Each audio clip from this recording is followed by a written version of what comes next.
Hi, I welcome you all.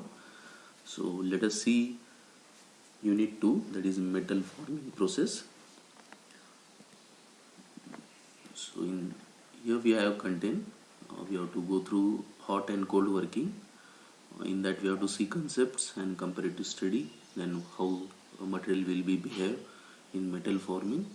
Then there are different kind on basis of an hot and cold working. There are different types of an operation. Uh, like rolling, forging, extrusion and drawing. So mainly we will be focusing on so if you see the operation of rolling, here we can see a theory related parts like what is its type, then what are the advantages, disadvantages, and we'll do analysis on rolling, and then we'll go through a numerical. So let us see. So before learning these different type of operation, we should know what is the concept of an cold working and hot working. So in basically, if you want to give a shape to the component or to any metal, you should know the behavior of material. So due to the plastic deformation or due to the grain structure or size, the material takes shapes. So if the deformation is carried out at higher temperature, then the new grains start growing at the location of internal stresses. So this process of formation of new grains is called recrystallization, and the temperature which you require to form that new grains, that temperature is called as an recrystallization temperature. So you can understand it theoretically. I have a video related to that, how we can call that as an recrystallization or what exactly recrystallization is. So this is the image. So here you can find out that initially uh, the microstructure of any metal will be having this grain size. You can't see this structure through your naked eyes. You have to use a microscope. Under the microscope, you have to zoom it around 200, 300 or in 1000, and then you can get this type of an image of a grain size. So it is in micron. If you measure this grain size, it will be in micron. So when I apply heat to this grain, you will find out that after some temperature reaches, a new grain, or initially it is called as a nuclei, a new nuclei will start growing between the grain boundaries. So this is the one grain, this is another grain. Between that one, we can consider this as a boundary, and within that boundary, after it reaches to a particular heat, a new grain will be start growing. Initially it will be in nuclei phase. So when a new grain start growing, that process or that part we call as a recrystallization, and the temperature which you want to get this nuclei to be formed, that temperature is called as a recrystallization temperature. And later on, this I have mentioned, the image I have mentioned in color as well, it is in pink or red color.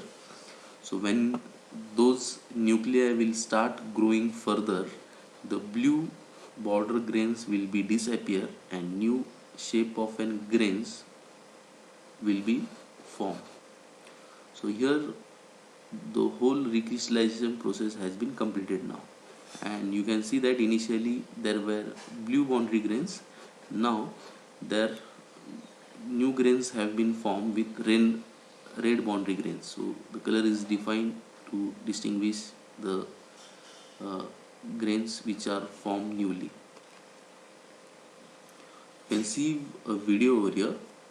Actually this grain concept is an very important in metallurgy too, in SOM, in manufacturing. You have to correlate all these things to the whatever the behavior of material will be going to be take place.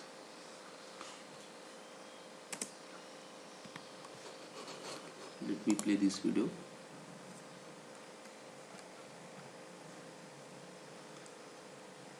So here component is considered as a light pole, and you can see a grains structure over there. If you see the cut section, you will find out that grains are present in this manner. So this is an aluminium. Here, to see the aluminium, you have to do an etching process on it, because you can't see the grain through your naked eyes. So when you etch it, due to some chemical reaction, grains can be visible well under the microscope. So when you zoom it, you can see this type of a grain structure will be observed for an aluminium. This is a copper. If you see copper under microscope, you can see a grain structure of copper. This is zinc. This is a grain structure of a zinc. You can see how this is a furnace where you melt a raw material in it. So it is an aluminium. This is the casting part. So we have to see how the grain formation is taking place while heating or during solidification. So here you can see the grains are growing now. The structure is defining that a new grains are forming due to the heating. So this formation of these new grains is called as an recrystallization.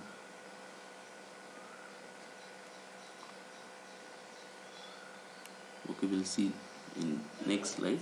So the room temperature differentiate the hot and cold working process. Mechanical working of metal above the recrystallization temperature but below the melting point is known as an hot working.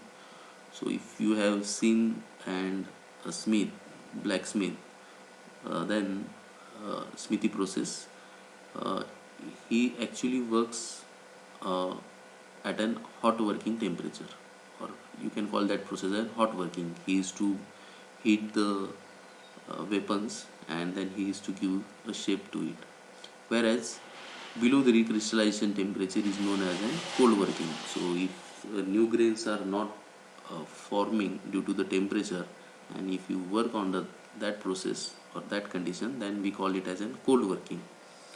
So how you will be so that this will be your assignment question, that differentiate hot working and cold working with suitable example.